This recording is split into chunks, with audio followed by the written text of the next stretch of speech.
Tax کو اصل میں سمجھا جاتا ہے کہ سرکار نے جو ہے نا وہ کمانے کے جو دھندے بنائے ہوئے ہیں. ٹیکس ہم پے کر رہے ہیں, جو گورننس ہے اس کی کاسٹ ایک سول لائف گزارنے کے لیے. یعنی ٹیکس بندہ اس لیے دیتا ہے کہ میں ریلیکس رہوں, لیکن وہ ٹیکس نیٹ میں آنے کے بعد اس کا ریلیکسیشن ہی ختم ہو جاتا ہے. جو سروسز کا پورشن ہے وہ اب پروونسز کے زمرے میں چلا گیا. پاکستان میں کن افراد پر ٹیکس ریٹرن کرانا لازم ہے؟ پچھلے سال سے گورنمنٹ نے لیٹ فائلر کی کیٹیگری بھی انٹروڈیوس کرائی ہے. فائلر ہوگا تو اس کا ایڈوانس انکم ٹیکس 3% ڈیڈکٹ ہوگا. لیٹ فائلر ہوگا 6% ہوگا, ڈبل ہو گیا. نان فائلر ہوگا 10% ہوگا. کیا خیرات پہ یا انشورنس پر یا سرمایہ کاری سے ٹیکس میں کمی آ سکتی ہے؟ جیسے ٹیکس ڈپارٹمنٹ میں ایشوز ہیں, اسی طرح جو انڈیویجولس ہیں یا اے او پی جس کو کہا جاتا ہے پارٹنرشپ فارم ہے یا کمپنیز, ان میں بھی ایشوز ہوتے ہیں بہت سارے. عام طور پر آپ کے خیال میں کون سی ایسی غلطیاں ہیں ایف بی آر کے یا ٹیکسیشن ڈپارٹمنٹ سے نوٹس آپ کو موصول ہو جاتے ہیں؟ اب ایف بی آر کے پاس اختیار ہے کہ اگر کسی آپ کا سی این آئی سی نمبر بینک میں بھیج دے تو وہ پورا ریکارڈ آپ کا آ جائے گا. کئی لوگ ایسے آپ کو ملتے ہیں, کہتے ہیں یار یہ نوٹس آ گیا, سیٹنگ کرا لیں.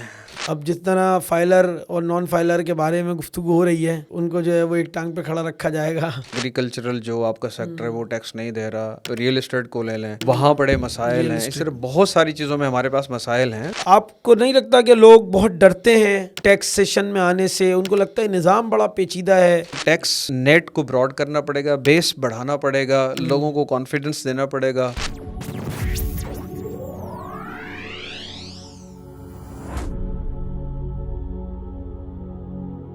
السلام علیکم ناظرین, آج جاگ پوڈ کاسٹ کی ایک نئی ایپیسوڈ کے ساتھ میں جہاں زیب رازی آپ کی خدمت میں حاضر ہوں. اور آپ کے علم میں ہے کہ ہم مختلف موضوعات پر مختلف مہمانان کو یہاں پر بلاتے رہتے ہیں, اور ہم چاہتے ہیں کہ لوگوں کے اندر ایک اویئرنیس پیدا ہو کسی بھی موضوع سے متعلق, اور ان کو کچھ سیکھنے کا بھی موقع ملے. تو اسی لیے ہم اپنے اسٹوڈیو میں مختلف حضرات کو, لوگوں کو زحمت دیتے ہیں. آج ہمارے درمیان جو شخصیت ہیں, یہ موضوع ذرا ڈیفرنٹ ہے اور اس وقت ایک ہاٹ ایشو بھی ہے. یقیناً ابھی ریسنٹ جو کچھ بجٹ آیا ہے اس کے بعد فائلر اور نان فائلر میں ٹیکسیشن کے ایشوز کے اوپر ایک بڑی ڈیبیٹ پورے ملک میں اٹھ گئی ہے, اور خود اسمبلی تک کے اندر تقاریر میں بات کی جا رہی ہے کہ فائلر کو کھانا دیا جائے گا اور نان فائلر کو نہیں دیا جائے گا, وغیرہ وغیرہ. اس طرح کے بہت سارے ایشوز ہیں, اور ہماری خوش قسمتی ہے کہ آج ہمارے درمیان ایڈوکیٹ غلام مرتضیٰ صاحب موجود ہیں. ہم ان کو خوش آمدید کہتے ہیں. السلام علیکم سر. وعلیکم السلام, تھینک یو ویری مچ. کیا حال ہیں آپ کے؟ ٹھیک ہیں, اللہ کا بہت کرم ہے. اچھا سر, میں چاہوں گا پہلے تو آپ اپنا تعارف کریں ہمارے ناظرین کو بھی, اور آپ کے کیا تعلیمی پس منظر آپ کا کیا ہے, اور آپ کا ایجوکیشنل اور پیشہ ورانہ سلسلہ. جی, نام جیسے آپ نے بتایا غلام مرتضیٰ ہے میرا, اور میں ایڈوکیٹ ہائی کورٹ میں ہوں. اور اصل میں اگر میں اپنے بیک گراؤنڈ کی بات کروں تو انٹرمیڈیٹ کے بعد میں نے پاکستان ایئر فورس جوائن کی تھی as a trainee G D pilot. تو وہاں میرا ایکسیڈنٹ ہو گیا تھا, جس کی وجہ سے مجھے میڈیکل بورڈڈ آؤٹ کیا گیا. اور اس کے بعد دوبارہ جب میں فٹ ہوا 10 آپریشنز کے بعد, تو پھر میں نے اپنی پڑھائی دوبارہ شروع کی. بیچلرس میں نے اکنامکس میں کیا, اس کے بعد میں نے ایم بی اے فائنانس کیا, اور اس کے بعد میں نے پڑھانا شروع کر دیا. تو اس کے ساتھ ساتھ پھر میں نے ایل ایل بی پروگرام جو کراچی یونیورسٹی میں ایوننگ پروگرام ہے اس میں ایڈمیشن لیا. 2009 میں جو ہے میں نے اپنا ایل ایل بی ختم کیا, اور اس وقت میں آئی کیپ میں پڑھا رہا تھا. اچھا. آئی کیپ کے جو رجسٹرڈ کالجز ہیں ان میں پڑھا رہا تھا. اس کے بعد میں نے ایل ایل ایم بھی کیا, اور اس کے ساتھ میں نے آئی او بی ایم, جس کو انسٹیٹیوٹ آف بزنس مینجمنٹ اور سی بی ایم کے نام سے مشہور ہے, تقریباً 2014 تک میں نے وہاں as a permanent faculty member پڑھایا. Law faculty, business law, corporate law اور کمپنی سیکریٹریل پریکٹسز مختلف. اسی طرح میں نے ٹی ایس ایم میں پڑھایا کارپوریٹ لاس. تو اس کے بعد پریکٹس میں آ گیا ایل ایل ایم کرنے کے بعد. تو میں نے Sindh revenue board as a law officer join کیا 2017 میں, اور تقریباً میں نے 4 سال وہاں پر کام کیا, اور 500 سے زیادہ کیسز میں نے ایس آر بی کو ریپرزینٹ کیا سندھ ہائی کورٹ میں. اسی طرح میں نے فیڈرل بورڈ آف ریونیو کے پینل آف ایڈوکیٹس پہ بھی کام کیا ہے, اور میں نے آئی بی اے کراچی سے ڈپلومہ ان ٹیکسیشن کیا ہے, جس میں میری 2nd پوزیشن تھی. تو ابھی میں ٹیکس یعنی کہ آپ کہیں کہ سرٹیفائڈ ٹیکس کنسلٹنٹ اور ایڈوکیٹ ہائی کورٹ ہوں, اور اسپیشلٹی میری کارپوریٹ لاء ہے. اسی طرح ٹیکس ہے, کانٹریکٹس ہیں, کانٹریکٹس میں نے ٹریننگ بھی کروائی ہے بہت زیادہ. تو یہ ایک بیک گراؤنڈ ہے. اچھا جی, ویری گڈ, ماشاء اللہ. ایک تو آپ کا بہت ڈائیورس اس لحاظ سے کہ آپ پہلے جو ہے وہ فائٹر جیٹ پائلٹ تھے. جی فائٹر. اچھا, اور اس کے بعد یقیناً میرا خیال ہے میڈیکلی کچھ ایشوز کے بعد آپ, لیکن اس کے میرا خیال ہے بہت سارے آپ کے پاس راستے موجود ہوں گے یقیناً, جب ایک بڑی سرجری, یعنی ایک بھی نہیں کئی ساری سرجریز کے بعد آپ اس قابل ہوئے کہ آپ نے دوبارہ اپنی ایجوکیشن کو کنٹینیو کیا, اور بہرحال ماشاء اللہ بہت اچھے بہترین اس تک گئے. لیکن ٹیکسیشن کے شعبے میں آپ نے مہارت حاصل کرنے کا فیصلہ کیوں کیا, اور پاکستان جیسے ملک میں جہاں ٹیکسیشن مطلب ٹیکس دینے سے زیادہ ٹیکس بچانے کی فکر لوگوں کو زیادہ رہتی ہے, تو وہاں پہ آپ نے خاص اس شعبے کا مطلب چناؤ کیوں کیا, اور سندھ بورڈ آف ریونیو میں بھی اور FBR میں بھی؟ اصل میں بچپن سے تو شوق یہی تھا کہ پائلٹ بننا ہے, کیونکہ اگر کوئی مجھ سے پوچھتا تھا کہ بڑے ہو کر کیا کرو گے, تو میرا ایک ہی جواب ہوتا جی پائلٹ بننا ہے. ایکسیڈنٹ کے بعد میرا جو کیریئر ہے ایوالو ہوا ہے. میں جیسے اپنے یعنی پڑھائی کرتا گیا, کوالیفیکیشنز کمپلیٹ ہوتی گئیں, کیونکہ پہلا میرا جو ایک شوق تھا کہ میں پڑھاؤں, اچھے اداروں میں پڑھاؤں, اور میں نے پڑھایا, ٹریننگز بھی کروائیں. تو جیسے میں نے LLB کیا, اس کے بعد LLM, اور میں نے کیونکہ ٹیکس میری فیلڈ تھی, میرا سبجیکٹ بھی تھا, تو اس کے بعد میرا ایک شوق ڈیولپ ہو گیا کہ مجھے کسی نہ کسی طرح ٹیکس کے شعبے میں آنا ہے. تو ایسے سمجھے کہ یہ جو شوق ہے میرا, اس کو یعنی شوق ہونے میں اور پورا کرنے میں تقریباً 10 سے 12 سال لگ گئے. اچھا, تو آپ نے خاص یعنی اپنے شوق کی بنیاد پہ آپ ٹیکسیشن کے خاص طور پہ شعبے میں آ گئے. جی ایگزیکٹلی. اچھا, ٹیکس کو لے کے لازم بات ہے ایک بڑا ایک خوف بھی لوگوں کے اندر رہتا ہے, اور ٹیکس کو لوگ سمجھتے ہیں, یعنی ہمارے یہاں عرف عام میں یا معاشرے میں ٹیکس کو اصل میں سمجھا جاتا ہے کہ سرکار نے جو ہے نا وہ کمانے کے جو دھندے بنائے ہوئے ہیں ان میں سے ایک کا نام ٹیکس ہے. لیکن بہرحال اچھا لگے یا برا لگے, کہیں نہ کہیں ٹیکس نیٹ میں, چاہے ہم صابن کی ڈبی لیتے ہیں یا مطلب کچھ بھی چیز خریدتے ہیں, کوک کی بوتل لیتے ہیں, کوئی سافٹ ڈرنک لیتے ہیں وغیرہ وغیرہ, ہر چیز پہ ہمیں ایک ٹیکس تو دینا ہی پڑتا ہے چاہے ہم چاہیں نہ چاہیں. لیکن پھر بھی پاکستان میں عام شہری کے لیے یا کاروباری افراد کے لیے کون سے بڑے ٹیکسز اہم ہوتے ہیں آپ کے خیال میں؟ یہ ٹیکس ہیں جی جن کو خاص طور پہ ایک عام آدمی کو بھی, جو ایک عام شہری ہے, اس کو پتہ ہونا چاہیے, اور ایک کاروباری فرد جو ہے جو ابھی شروع کر رہا ہے یا کسی بڑے لیول پہ آ گیا ہے, اس کو پتہ ہونا چاہیے یار یہ ٹیکسز مجھے دینے ہیں, یا میں اس کے ذہن میں ہونا چاہیے. وہ کون سے ٹیکسز ہیں آپ کے خیال میں؟ اصل میں تھوڑا سا میں بھی آپ کو بیک گراؤنڈ دوں. ایک ہماری مشہور ججمنٹ ہے ٹیکسز کے حوالے سے, تو اس میں ایک جج صاحب نے ایک کوٹ کسی کا وہاں پر ریپروڈیوس کیا تھا, جس میں کہا گیا تھا ٹیکسز اور کاسٹ فار سول لائف. تو ایسا سمجھے کہ جو ٹیکس ہم پے کر رہے ہیں, جو گورننس ہے اس کی کاسٹ ایک سول لائف گزارنے کے لیے. اب ٹیکسز پاکستان میں مختلف ہیں. پہلے تو ہم یہ سمجھیں کہ ایک ڈائریکٹ ٹیکسز ہیں, ایک انڈائریکٹ ٹیکسز ہیں. ڈائریکٹ ٹیکس اس کو کہا جاتا ہے جو آپ کی آمدن پہ ہیں, جو آپ ارن کر رہے ہیں. یعنی مثال کے طور پر آپ کی سیلری ہے, یا آپ کا بزنس ہے, یا آپ کی پراپرٹی ہے, یا آپ کا جو مثال کے طور پر کیپٹل گین سے آتا ہے, ڈویڈنٹ آتا ہے, انٹرسٹ بیسڈ انکم ہے. یہ اس انکم پہ جو ٹیکس لگتا ہے اس کو انکم ٹیکس کہا جاتا ہے, اور یہ ڈائریکٹ ٹیکس ہے. اور یہ سارے پاکستان میں جتنے بھی لوگ ہیں جو اس تھریش ہولڈ میں آتے ہیں سب پہ لاگو ہوتا ہے. دوسرا جو اہم ٹیکس ہے وہ ہے کنزمپشن ٹیکس. یعنی جو چیز میں مثال کے طور پر پانی کی بوتل پی رہا ہوں, کولڈ ڈرنک پی رہا ہوں, کچھ بھی لے رہا ہوں, یا ریسٹورینٹ پہ کھانا کھا رہا ہوں, تو اس پہ مجھے over and above tax pay کرنا پڑ رہا ہے, جس کو کنزیومر ٹیکس کہا جاتا ہے, اور عرف عام میں اس کو سیلس ٹیکس کہا جاتا ہے, اور اس کو GST بھی کہا جاتا ہے. اب یہاں پر نہیں, اب یہ تو عرف عام میں جنرل سیلس ٹیکس ہے, مگر اس کو کہا جاتا ہے گڈس اینڈ سروسز ٹیکس. اچھا جی, کیونکہ اگر آپ گڈس کنزیوم کر رہے ہیں تو اس پہ آپ وہ جو گڈس کا ٹیکس دیں گے. اگر سروسز کنزیوم کر رہے ہیں, جیسے ہم ریسٹورینٹ پہ جا رہے ہیں, ٹرانسپورٹیشن یوز کر رہے ہیں, ایڈورٹیزمنٹ سروسز کنزیوم کر رہے ہیں, تو اس پہ ہم نے سروسز ٹیکس دینا ہوتا ہے. اسی طرح مثال کے طور پر ایک اور ٹیکس ہے جس کو ہم فیڈرل ایکسائز ڈیوٹی کہتے ہیں. اب یہ لگژری جو آئٹمس ہیں, جیسے سگریٹ ہے یا باہر سے کوئی چیز امپورٹ کرتے تو اس پہ فیڈرل ایکسائز ڈیوٹی لگتی ہے, جو کہ 2005 کا ایکٹ ہے. اسی طرح باہر پاکستان سے کوئی چیز آتی ہے تو اس پہ کسٹمز ڈیوٹی لگتی ہے. تو یہ سمجھے کہ ایک ڈائریکٹ ٹیکسز ہیں جو کہ آپ کی آمدن پہ لگتے ہیں, اس سے کوئی بھی بندہ جس کی جو تھریش ہولڈ میں آتا ہے اسے مبرہ نہیں ہے. اور دوسرے جو ہیں وہ انڈائریکٹ ٹیکسز ہیں جو آپ کی کنزمپشن پہ لگتے ہیں, آپ کو پے کرنے ہوتے ہیں. وہ مینوفیکچرر پے نہیں کرتا, نہ ہی ہول سیلر پے کرتا ہے, نہ ریٹیلر پے کرتا ہے, وہ ہماری جیب سے جاتا ہے. وہ آگے چل کے میں آپ کو اس کی ایگزامپل بھی دے دوں گا. ٹھیک ہو گیا. اچھا, ہمارے یہاں مجھے آئی ڈونٹ نو کہ باقی صوبوں میں یہ سلسلہ ہے یا نہیں, لیکن میری اطلاع یہ ہے کہ سندھ کے اندر جس طرح آپ نے کہا کہ سندھ بورڈ آف ریونیو بھی کام کرتا ہے, اور FBR بھی ہے. تو یہ دو الگ الگ اتھارٹیز ہیں, یعنی ایک آبویس ایک فیڈرل کی ایک تو, لیکن ان دونوں میں کیا, یعنی ایک فرد جو ہے وہ ہر چیز پہ اپنے یعنی وفاق کو بھی ٹیکس پے کرتا ہے اور صوبے کو بھی ٹیکس پے کرتا ہے, ایسا کچھ ہے یا کیا فرق ہے ان دونوں اتھارٹیز کے اندر؟ جہاں بھائی اصل میں اس کا میں آپ کو بیک گراؤنڈ بتاؤں کہ پاکستان میں کانسٹیٹیوشنل 18th امینڈمنٹ ہوئی تھی, جو کانسٹیٹیوشن آف پاکستان 1973 ہے, مختلف امینڈمنٹس ہو چکے ہیں, ابھی سب 26 امینڈمنٹس ہو چکی ہیں. تو جو 18ویں امینڈمنٹ ہوئی تھی تو اس پہ ایک ہمارا, کیونکہ ایک تو ہوتے ہیں آرٹیکلس, دوسرے شیڈیول, اس میں شیڈیول 4 ہے.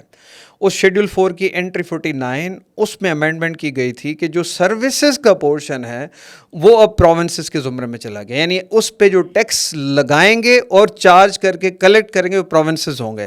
تو جیسے آپ نے کہا یہ SRBA Sindh revenue board, board of revenue الگ ہے, وہ لینڈ سے ریلیٹڈ ہے. صحیح. تو سندھ ریونیو بورڈ یہاں پر بنا 2010 میں, 2011 سے میں ان کا ایکٹ آ گیا. اسی طرح پنجاب میں PRA ہے, پنجاب ریونیو اتھارٹی, KPR ہے, KP revenue authority, BRA Balochistan revenue authority. اب میں سروسز کو کیسے ہم یعنی کہ انڈرسٹینڈ کریں. دیکھیں گڈس ہیں, جیسے کہ آپ نے کوئی بھی پروڈکٹ جا کے امتیاز سپر مارکیٹ سے خریدی, وہ گڈس ہو گئیں. مگر آپ نے ریسٹورنٹ پہ جا کے کھانا کھایا, اب آپ سروسز کنزیوم کر رہے ہیں. اگر مثال کے طور پر کوئی ایڈورٹیزمنٹ دے رہے ہیں اخبار میں, نیوز پیپر میں, وہ اب سروسز کا پورشن ہو گیا. اسی طرح ٹرانسپورٹیشن سروس مثال کے طور پر آپ یہاں سے گڈس کہیں اور پر منتقل کر رہے ہیں, اس یعنی کراچی سے سکھر, تو وہ ٹرانسپورٹیشن سروسز ہو گئیں. اسی طرح ٹیلی کمیونیکیشن سروسز ہیں. تو جو سروسز ہیں یعنی جس کو ہم خدمات کہتے ہیں, اب ان پہ جو ٹیکس لیوی, چارج اور کلیکٹ کرے گا وہ پروونسز کریں گے. اب یہ کنزمپشن ٹیکس ہے, یعنی جو اس زمرے میں آئے گا وہی ٹیکس پے کرے گا. اب مثال کے طور پر آپ ریسٹورنٹ پہ جاتے ہیں, 1000 روپے کا کھانا کھایا, اب جو SRB کا ایک اسٹینڈرڈ ریٹ ہے 15%, اور کہیں پر ریڈیوس ریٹ 8% بھی ہے کہ اگر آپ جو ہے وہ ڈیجیٹل ٹرانزیکشن کے ذریعے پیمنٹ کرتے ہیں تو آپ کا 8% لگے گا ٹیکس.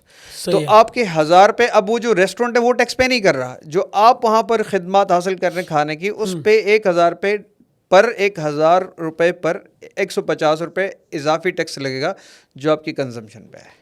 ٹھیک ہو گیا. تو کنزمپشن کا ٹیکس جو ہے وہ پروونسز کو صحیح ہے 18ویں ترمیم کے بعد. مگر جو سیلس ٹیکس اینڈ گڈس ہے وہ فیڈریشن کا ڈومین ہے, اور وہ لیوی ہوتا ہے under sales tax act 1990. Okay جی اچھا, یہ فرق ہے. جب میں سمجھ رہا تھا شاید ایک ہی ٹیکس سے شاید وہ صوبہ بھی لیتا ہے اور وفاق بھی لیتا ہے, لیکن آپ نے بتایا سروسز ٹیکس 18 امینڈمنٹ کے بعد جو ہے وہ صوبوں کے پاس آ گیا. ٹھیک ہے. اچھا, پاکستان میں کن افراد پر ٹیکس ریٹرن کرانا لازم ہے, یعنی کہ ان کے لیے لازم ہے کہ وہ ٹیکس ریٹرن جمع کریں گے, اور کون لوگ اس سے مستثنا ہوتے ہیں عام طور پہ, کیا ان کی کیٹیگری؟ اصل میں یہاں پر سیکشن 114 ہے جو بتاتا ہے کہ جی اگر مثال کے طور پر کسی کے پاس 6 لاکھ سے زائد کی آمدن ہے, اور اس کے بعد اینول, اور اس کے بعد جو ہے وہ 1000 cc تک کی گاڑی ہے, یا 500 اسکوائر یارڈ پہ ان کا گھر ہے, یا 2000 اسکوائر فیٹ پہ ان کو کوئی فلیٹ ہے, تو اپارٹمنٹ جو ہے, ایسے جو لوگ ہیں ان پہ اینول ریٹرن فائل کرنا لازم ہے. اب ہم اس کو آگے کھولیں گے, اس میں بہت ساری ڈیٹیلس ہیں. دوسرا یہ کہ جو ایگزیمپٹ, مثال کے طور پر آپ نے یہ بھی سوال کیا ایگزیمپٹ کون ہے. جی بالکل. ایگزیمپٹ وہ لوگ ہیں مثال کے طور پر جو ایگریکلچرل انکم ان کی ہے, نمبر 1. اچھا. مگر وہ ان کی کنڈیشن یہ ہے کہ وہ صوبوں کو ٹیکس پے کریں گے, کیونکہ ایگریکلچر انکم کا سبجیکٹ جو ہے وہ صوبوں کا ہے. اسی طرح اگر آپ کے پاس فارن انکم ہے, فارن انکم سورس ہے, وہ بھی ایگزیمپٹ ہے. اسی طرح کوئی وڈو ہے اور اس کے لیے بھی چند کنڈیشنز ہیں, تو وہ بھی ٹیکس یعنی نہیں پے کرے گی. اسی طرح کوئی آرفن ہے جسے یتیم کہا جاتا ہے, 25 سال سے کم عمر ہے, وہ بھی یعنی کہ ٹیکس پے نہیں کرے گا. اسی طرح کوئی ہینڈیکیپڈ بندہ ہے, ٹھیک ہے, اپاہج ہے, تو اس پہ بھی نہیں. مگر کوئی اگر تھریش ہولڈ کراس کرتا ہے تو اس کو پھر بھی ٹیکس یعنی ریٹرن فائل کرنا پڑے گا. اچھا, چاہے وہ ان کیٹیگریز میں لائے کرتا ہو پھر بھی اگر تھریش ہولڈ کرے گا. آگے اس کے اگر ایگزامپل دیں, مثال کے طور پر ایک لیڈی ہے, اس کی 5 لاکھ روپے سالانہ انکم ہے, اور اس کے پاس 1000 cc گاڑی ہے. اب یہ اگر نہیں فائل, اچھا گاڑی ہونا ضروری ہے. ہاں, میں مثال کے طور پر ایک بات کروں, اگر ایک بندہ جو گاڑی نہیں بھی ہے, اگر 6 لاکھ سے اوپر اس کی سیلری ہے تو وہ ضرور ریٹرن فائل کرے گا اینولی. ہاں صحیح ہے. اچھا, اگر کوئی فرد ٹیکس ریٹرن فائل نہ کرے تو اس کے کیا نتائج ہو سکتے ہیں ہمارے قانون میں؟ ایسی کیا چیز ہے, یا سرکار کو کیا ایسی اختیارات حاصل ہیں کہ اس سے کیا کر سکتا ہے؟ اصل میں سرکار کو اختیار ملتے ہیں لاء کے مطابق, اور لاء ہے انکم ٹیکس آرڈیننس 2001. ٹھیک ہے. اس کو ہم کہتے ہیں ایکٹ. اسی طرح رولز ہوتے ہیں, نوٹیفیکیشنس آتے ہیں, یہ مل کے پورا ایک لا بنتا ہے. اب سرکار کے پاس ایک سیکشن کے تحت پینلٹی لگانے کے اختیارات ہیں, یعنی وہ پینلٹی لگتی ہے. اسی طرح ڈیفالٹ سرچارج لگتا ہے. تو جو ریٹرن فائل نہیں کرتا اس کو فائل کرنا بھی ہے تو آگے چل کے پینلٹیز لگتی ہیں اور ڈیفالٹ سرچارج لگتا ہے. اور مثال کے طور پر اگر کوئی ایسی انکم جو پیچھے انہوں نے ارن کی ہے جس کو ڈکلیئر نہیں کیا تو اس پہ ٹیکس بھی لگے گا, اور اس جتنی انکم ارن کی اس لحاظ سے پینلٹی اور ڈیفالٹ چارج بڑھتا جائے گا. ٹھیک ہے. تو اچھا اس کا یہ تو لیکن تب ہوگا نا جب کسی کے پاس NTN موجود ہوگا. اگر ایک بندہ اپنے آپ کو اس نے ڈکلیئرڈ ہی نہیں کیا ہوا, فائلر ہی نہیں ہے, چلے ہم اس کے اوپر ہم آگے بات کرتے ہیں کیا ہوگا. لیکن اچھا عام طور پر لوگوں میں آپ کیونکہ آپ خود اس فیلڈ میں ہیں اور ایک ڈیپتھ میں آپ نے مطلب ہیں, تو کیا غلط تصورات لوگوں میں آپ کو لگتا ہے کہ کچھ چیزوں میں لوگ ایگزیجریٹ کرتے ہیں, ایسا ہے نہیں, یا ٹیکسیشن میں آنا آسان ہے لیکن لوگوں کو ایسا لگتا ہے کہ یہ مشکل کام ہے, کچھ ان کی متس ہیں, ایسا ہے یا واقعی میں ایسا ہی ہے کہ جو لوگ سمجھ رہے ہیں؟ یعنی اصل میں ہم تو آپ جیسے مثال پوڈ کاسٹ میں لوگوں کو ایجوکیٹ کر رہے ہیں تو ہم تو ڈیفینیٹلی سیاسی بات نہیں کریں گے, وہی بات کریں گے جو لوگوں کو ایجوکیٹ کر سکیں. ہم لوگوں کے مثال کے طور پر میتھس ہیں کہ جی یہ تو بڑے لوگ ہیں وہی ٹیکس ان کو پے کرنا ہے مثال کے طور پر.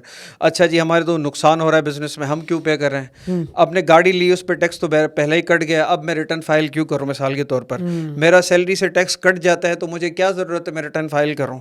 اسی طرح بہت ساری ٹرانزیکشنس ہو رہی ہوتی ہیں, اس میں کہتے ہیں کہ جی مجھے کوئی مسئلہ ہے. اچھا ایسا بھی ہوتا ہے کہ ایک گھر کا بندہ ہے اور جس کا بینک اکاؤنٹ کھلا ہوا ہے, حالانکہ اس کی انکم بیچارے کی ٹیکس تھریش ہولڈ میں نہیں آتی, مگر گھر کے دوسرے افراد جو ہیں یا دوست یار اس کا اکاؤنٹ یوز کر رہے ہوتے ہیں, بینک اکاؤنٹ, اور اس پہ بہت ساری ٹرانزیکشنس ہو رہی ہوتی ہیں جو اس کو پتہ ہی نہیں ہوتا کہ یار کیا ہو رہا ہے میرے ساتھ.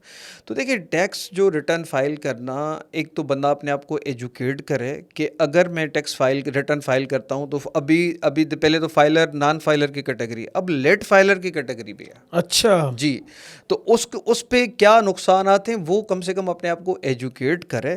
اچھا یہاں پر یہ ہوتا ہے کہ مثال کے طور پر یعنی ایک اور بھی یعنی میتھس کے علاوہ بھی اب جیسے سیزنل لوگ ہیں, بھائی ٹیکس ریٹرن فائلنگ کی سیزن آ گئی 1 جولائی سے لے کے 30 سپٹمبر تک.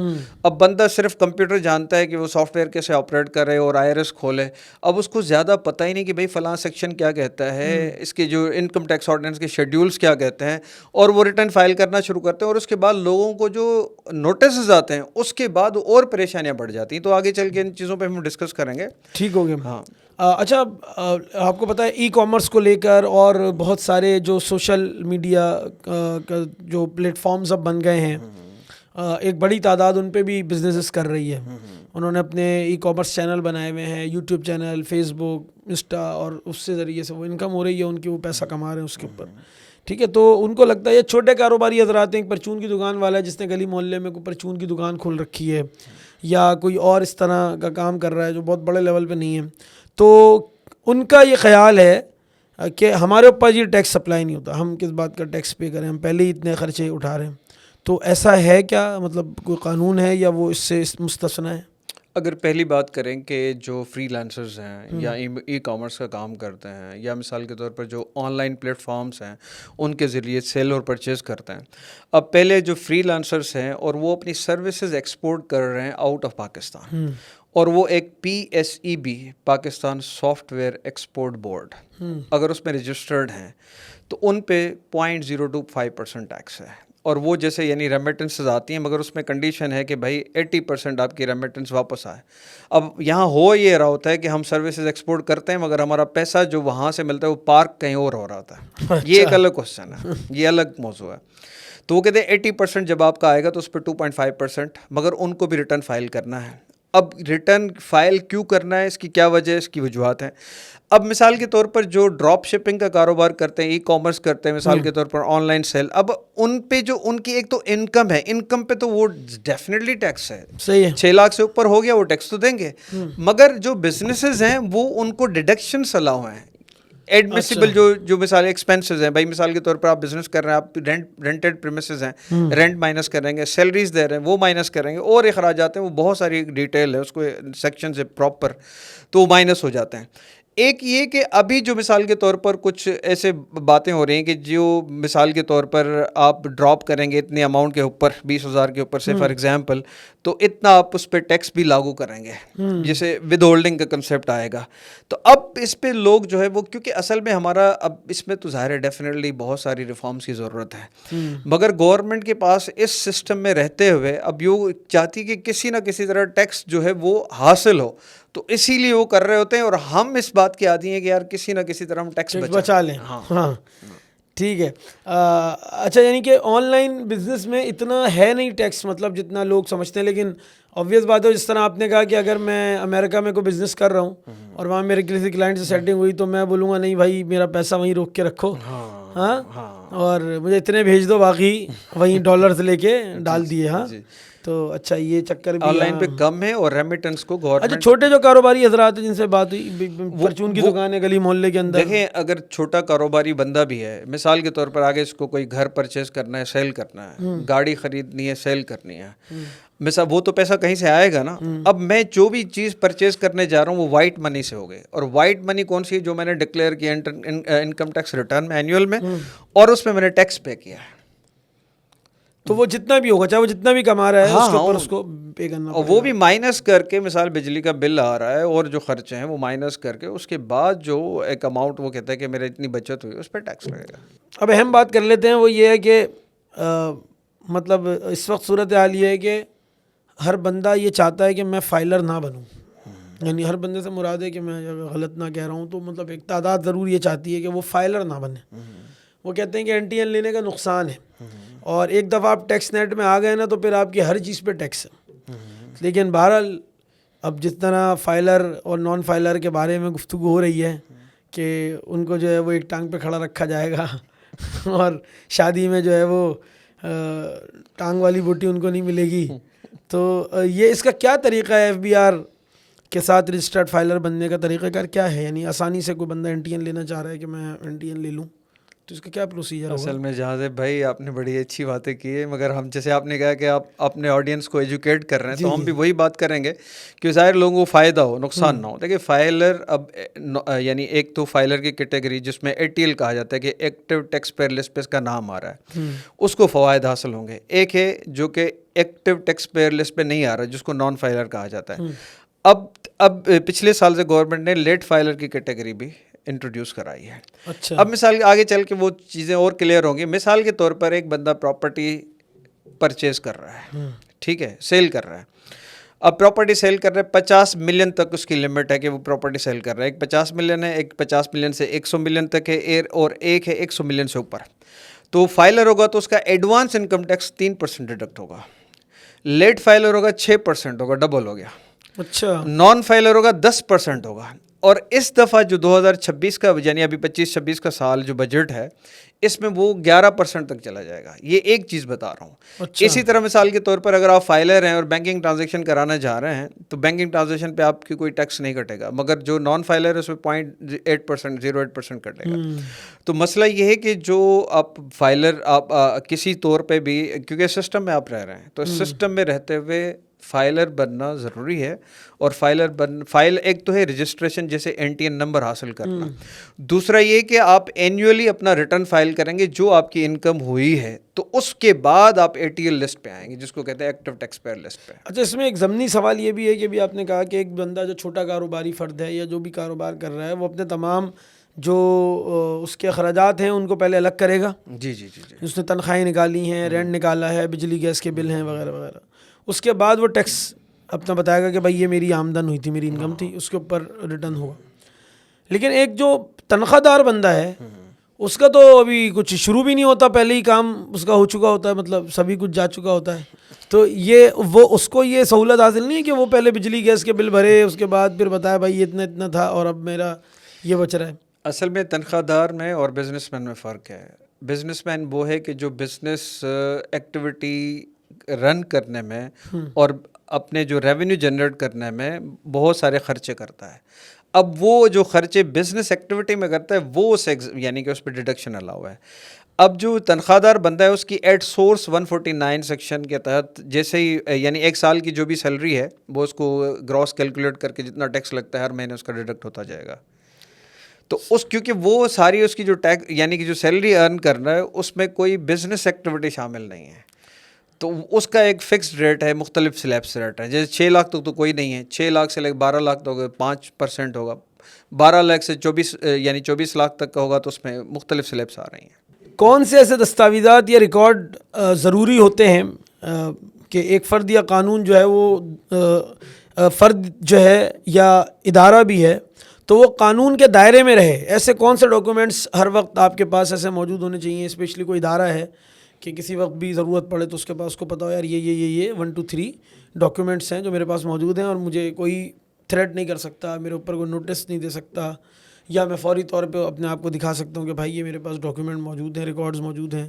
یا کوئی ایک عام آدمی بھی ہے تو اس کے پاس بھی وہ منیمم ڈاکیومنٹس وہ کیا ہوں گے یا ہونے چاہیے؟ FBR کے حوالے سے یا جنرل ٹیکسیشن کے حوالے سے بات کر رہا ہوں. ٹیکسیشن کے حوالے سے دیکھیں جی، آپ اگر بزنس مین ہیں تو بزنس مین ضرور ہے کہ وہ NTN نمبر اس کے پاس ہوگا، اپنا ٹیکس فائل کرے گا تو ریٹرن ڈیفینیٹلی ہر سال کا اس کے پاس ہوگا. اب جتنے بھی مثال کے طور پہ اخراجات ہو رہے ہیں تو وہ ان کو ریکارڈ کرے گا، جس کو ہم اکاؤنٹنسی کہتے ہیں، جو پہلے منشی کرتے تھے.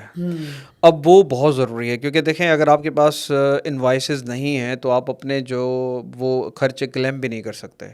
اگر کلیم کر بھی لیتے ہیں، اگر آڈٹ نوٹس آ گیا تو پھر آپ کے لیے مسائل ہوں گے. تو آپ جو بھی چیزیں بزنس میں کر رہے ہیں تو اپنا ریکارڈ پراپرلی مینٹین کر رہے ہیں، ہر چیز کا جو بھی آپ ڈکلیئر کرنے جا رہے ہیں.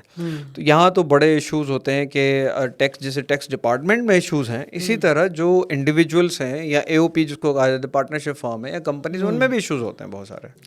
ٹھیک. ہاں، تو جو بھی آپ بزنس ایکٹیویٹی کر رہے ہیں اس سے ریلیٹڈ جو ایک تو جیسے نا آپ کہتے ہیں ریونیو کہتے ہیں، ریونیو کے علاوہ جو ساری چیزیں جو ریسیٹس ہیں اس کو مائنس کر رہے ہیں، ایکسپینسز ہے، پھر آپ نیٹ پہ آتے ہیں تو ساری چیزوں کا ریکارڈ کرنا. اچھا، کچھ سرٹیفکیٹس بھی لگے ہوتے ہیں نا، ہم دیکھتے ہیں کہیں کسی جگہ جاتے ہیں شاپ وغیرہ پہ، وہ سرٹیفکیٹ بھی لگاتے ہیں ہمارے، ہم فلاں فلاں ادارے سے جو ہے وہ رجسٹرڈ ہیں. تو یہ کون سے نوٹسز ہوتے ہیں عام طور پہ؟ یہ نہیں، رجسٹریشن کا دیکھیں کوئی سرٹیفکیٹ ویسے آویزن کرتے تو الگ بات ہے، مگر اب دیکھیں انکم ٹیکس کا آپ کو ملتا ہے NTN نمبر، جیسے کہ FBR سے آپ کو کہ بھئی آپ رجسٹرڈ ہیں.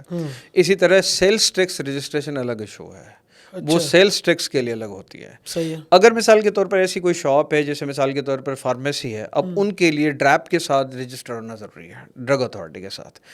اور اسی طرح مثال کے طور پر کوئی ریسٹورنٹ ہے اور اس زمرے میں آتا ہے جہاں جیسے SRB نے وہ کنڈیشنس آؤٹ لائن کی ہیں ایک نوٹیفیکیشن میں کہ ایسی ہو اور اتنے اسکوائر یارڈس پہ یا گز پہ وہ ہو تو اس پہ یعنی کہ لوگوں سے ٹیکس کلیکٹ کرے گا جو ریسٹورنٹ سروسز ہیں.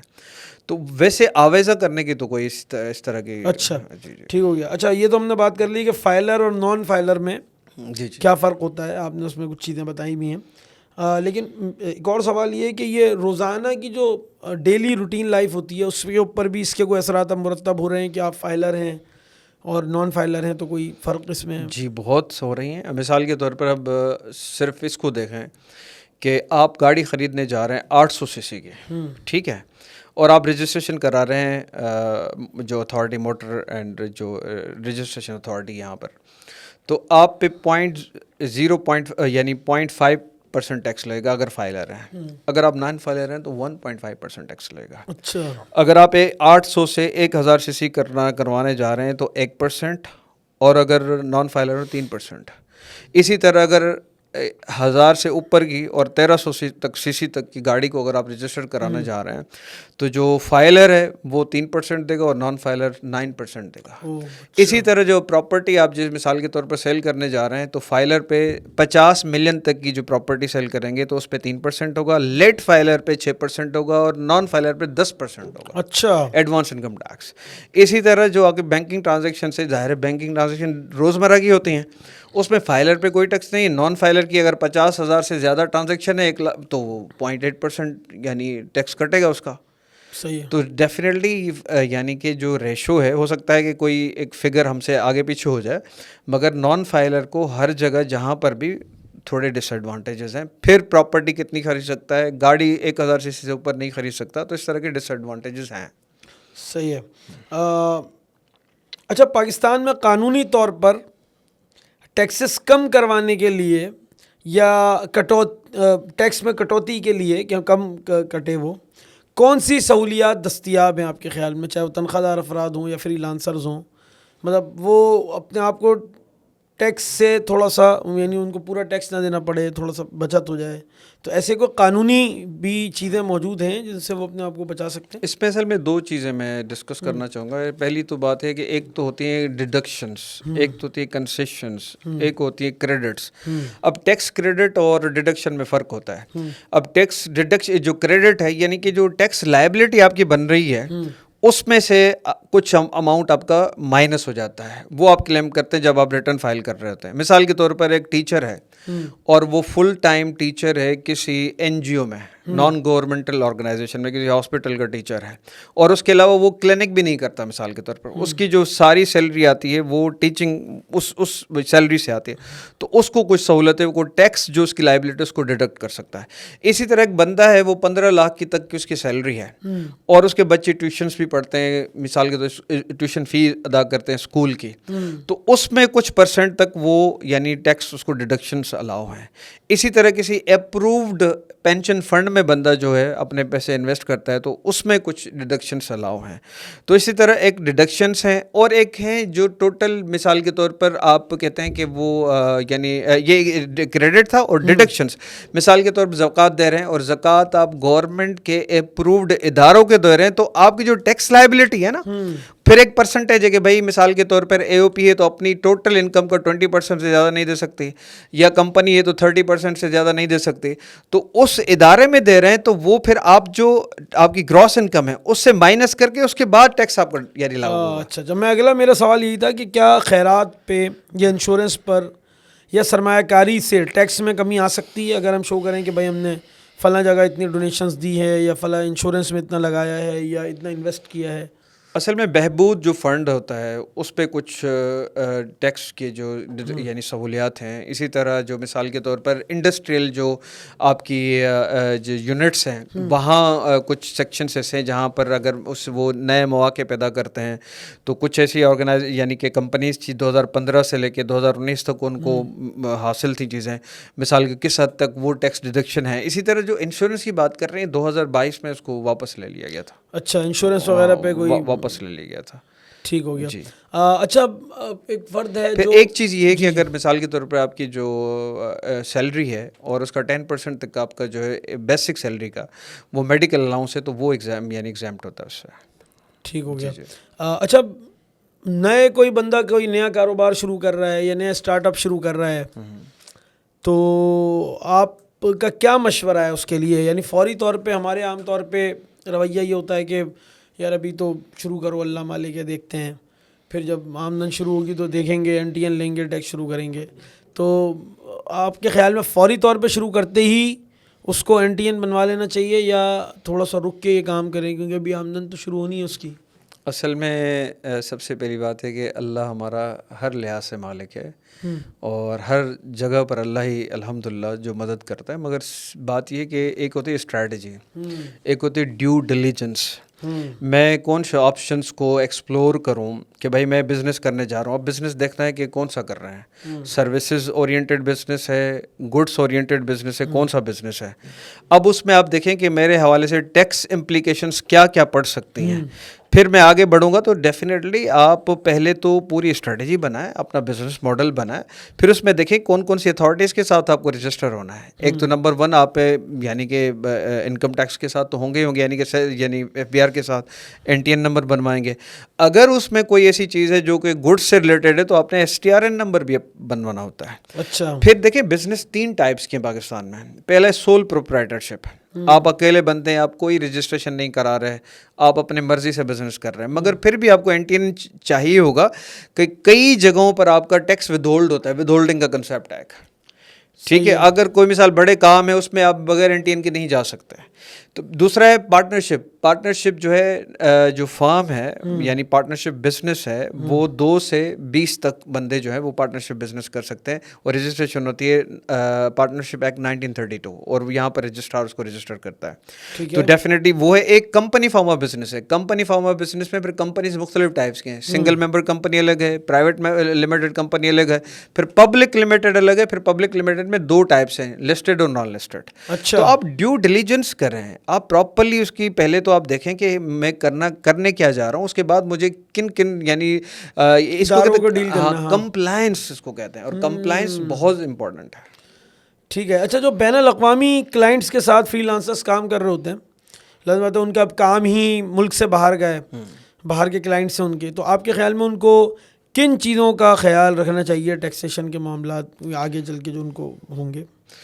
دیکھیں, آپ بالکل اگر باہر سے ارن کر رہے ہیں مگر آپ پاکستان کے سٹیزن ہیں, تو یہاں پر ان کو یہ سہولت دی گئی ہے کہ اگر باہر آپ کسی کو سروسز دے رہے ہیں, specially I T services export کر رہے ہیں آپ, تو یہاں پر Pakistan software export board سے رجسٹر کروا دیں, اور اس کے بعد جو آپ کی ریمیٹنس آتے ہیں اس پہ آپ کا ٹیکس ڈیڈکٹ ہو جاتا ہے, اور آپ فائلر پھر اس کے بعد ریٹرن فائل کریں پراپرلی, وہ آپ کی وائٹ منی ہے, آپ کو سے خرید کریں بیچیں کچھ بھی, وہ کوئی مسئلہ نہیں ہے. ٹھیک ہو گیا.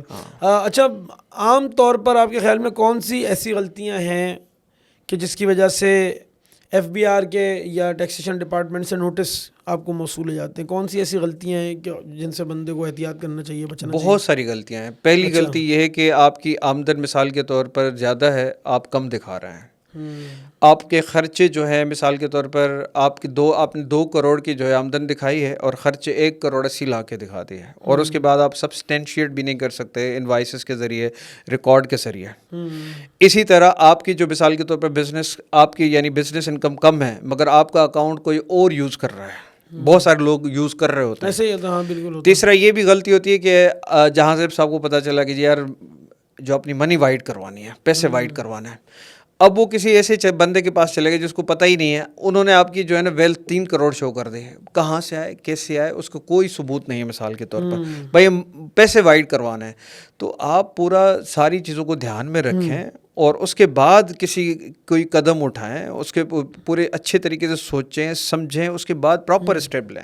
تو اس سے اور بھی بہت ساری غلطیاں ہیں جو بندے پھر مثال ریٹرن نہیں فائل کرتے ہیں, انکم آ رہی ہے, اب ایف بی آر کے پاس اختیار ہے کہ اگر کسی آپ کا CNIC نمبر بینک میں بھیج دے, ان سے ریکارڈ مانگے کہ بھائی اس بندے کا مجھے ریکارڈ بتاؤ کہ کون سی ٹرانزیکشنس نے کی ہیں, تو وہ پورا ریکارڈ آپ کا آ جائے گا. پھر آپ کو رجسٹر کر کے پھر آپ کو شو کاز نوٹس ایشو کر کے آپ کی آڈٹ بھی ہو سکتی ہے, بہت ساری چیزیں ہو سکتی ہیں. صحیح ہے. اچھا, عام طور پہ سرکاری نوٹس تو کسی بھی چھوٹے سے لیول پہ بھی آ جائے تو ایک دم انسان ذرا مشکل میں آیا تھا کہ یار پتہ نہیں کیا ہو گیا, کیا بولیں گے, کیا بلا کے کہیں گے. لیکن ایف بی آر کی طرف سے اگر کوئی نوٹس موصول ہو تو فوری طور پہ کیا اقدامات کرنے چاہیے آپ کے خیال میں, کون سے ایسے؟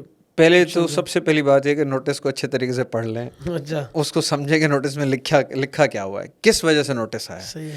پھر اس کو پڑھنے کے بعد دیکھیں کہ کتنا ٹائم دیا گیا کہ اس میں آپ اس کو رپلائی کریں. صحیح ہے. پھر قانونی مشاورت لیں کہ بھائی یہ مسائل ہیں اور اس کو پراپرلی ایڈریس کریں.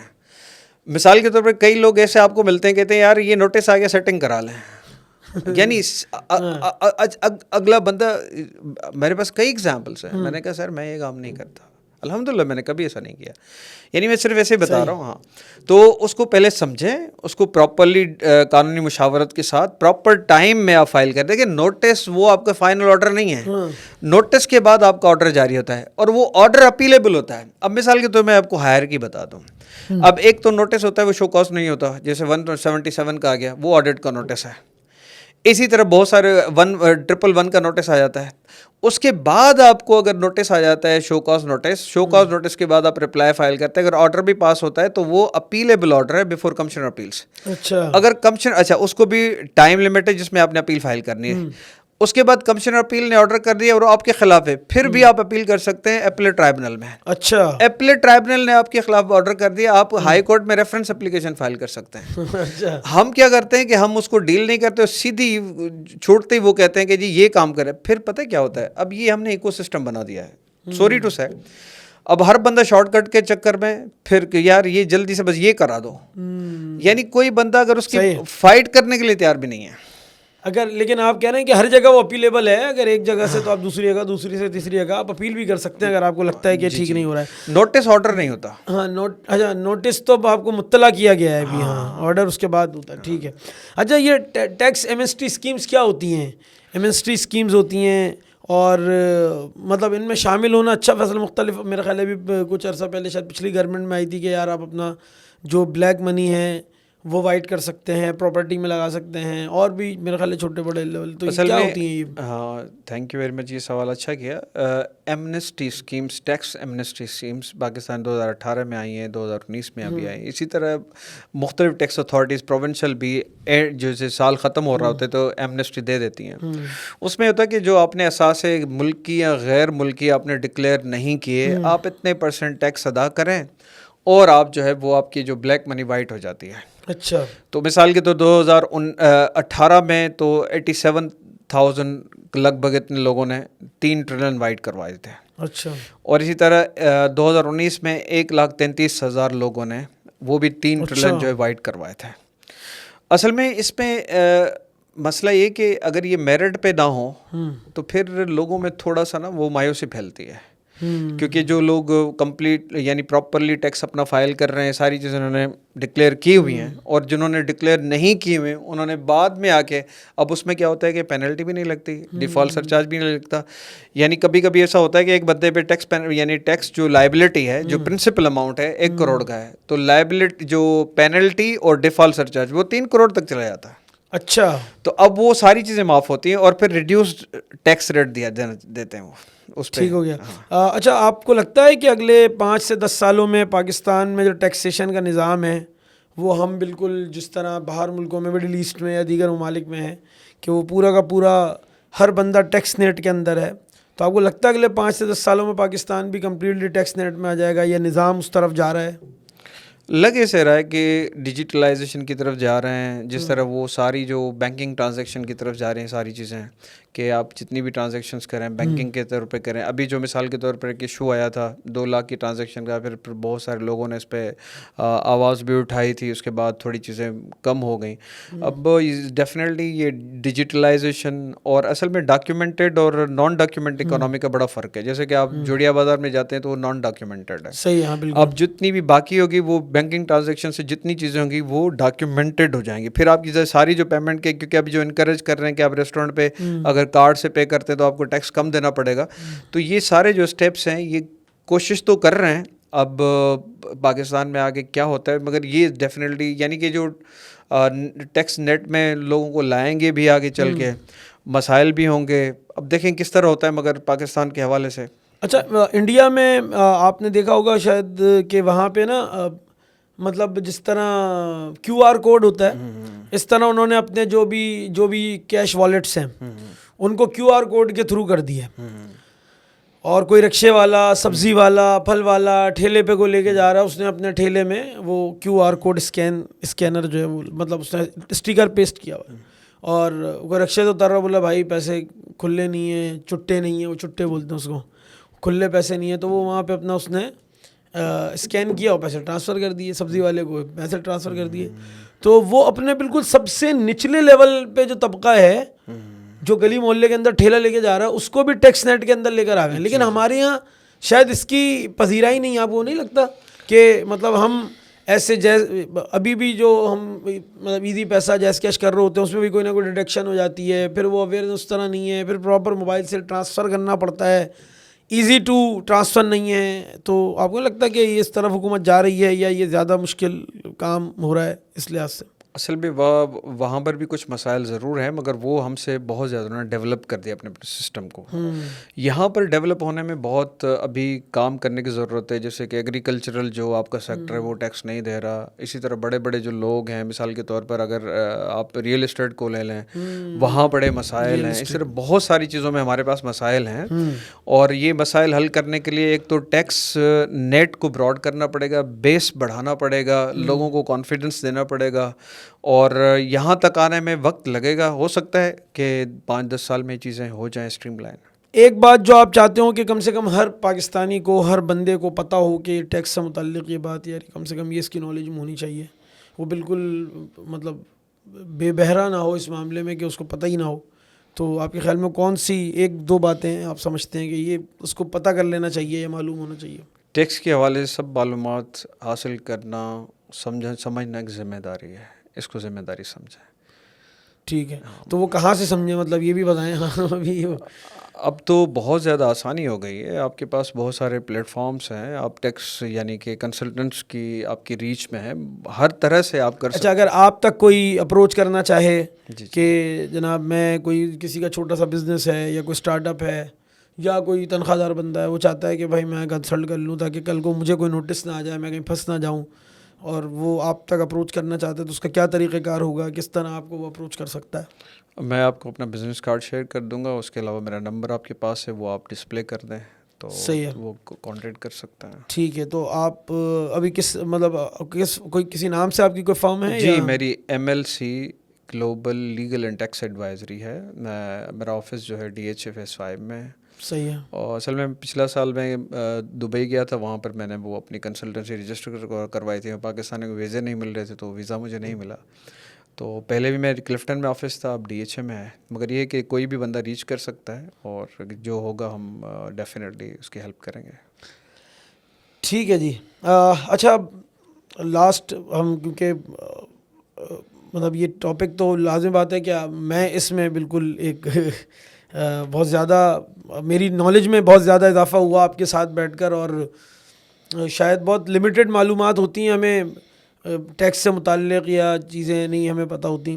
لیکن آپ کو نہیں لگتا کہ لوگ بہت ڈرتے ہیں ٹیکس سیشن میں آنے سے؟ ان کو لگتا ہے نظام بڑا پیچیدہ ہے. میں نے خود اپنے کچھ دوستوں کو کہتے سنا جو اچھا بزنس کرتے ہیں, وہ کہتے ہیں بھائی جب تک جو ٹیکس نیٹس میں آنے سے بچا ہوا ہے, جب تک آپ بچے وہ اللہ نے بچایا ہوا ہے تو آپ کی قسمت ہے, اور جس دن آپ آ گئے اس دائرے میں اس دن آپ کا کام خراب ہو جائے گا. تو یہ کیوں اس طرح کی متس ہیں لوگوں کے ذہن میں؟ ان کو کیوں ایسا لگتا ہے کہ یہ مطلب نقصان والی بات ہے؟ یہ اصل میں کافی چیزیں ہمارے ہاں ایسی رائج ہیں جو کہ غلط فہمی کی بنیاد پر ہیں. اسی طرح خواہ کے ڈر جو ہم نے ٹیکس کے حوالے سے بھی کیا ہوا ہے. اسی طرح جو مثال قانون کے حوالے سے بہت سارے خوف ہم نے طاری کیے کہ FIR کٹی, بندہ شارٹ ہو گیا, پریشانیاں شروع ہو گئیں. اصل میں ہر چیز کو ڈیل کرنے کا ایک طریقہ ہوتا ہے. آپ اگر مثال کے طور پر بزنس کر رہے ہیں تو ظاہر ہے آپ کو اپنی جنریشن تک, اگلی جنریشنز تک اس کو منتقل کرنا ہے. تو ظاہر ہے اگر آپ اس پورے جو ایک سسٹم ہے ملک کا اس کے ساتھ رجسٹر ہو کے پراپرلی جائیں گے تو سب کے لیے آسانی ہوگی, جیسے بڑے بڑے بزنس کرتے ہیں. تو یہ ڈر جو خوف ہے نا خواہ کا ہے, یہ اس طرح کی کوئی چیز نہیں ہے. آپ پراپرلی اپنا ریکارڈ رکھیں, اپنے آپ کو رجسٹر کرائیں, اس کے لوازمات پورا کریں اور آگے بڑھیں, کوئی مسئلہ نہیں ہے. وہ کہتے ہیں کہ ایک دفعہ اگر ہم NTN کرا لیں, ایک دفعہ ٹیکسیشن میں آ جائے نا, پھر ہمیں نوٹسز ہی آتے رہتے ہیں, اور ہر دفعہ نوٹس آتا ہے بولتے ہیں آپ آؤ حاضری دو, پھر حاضری دو, پھر حاضری دو.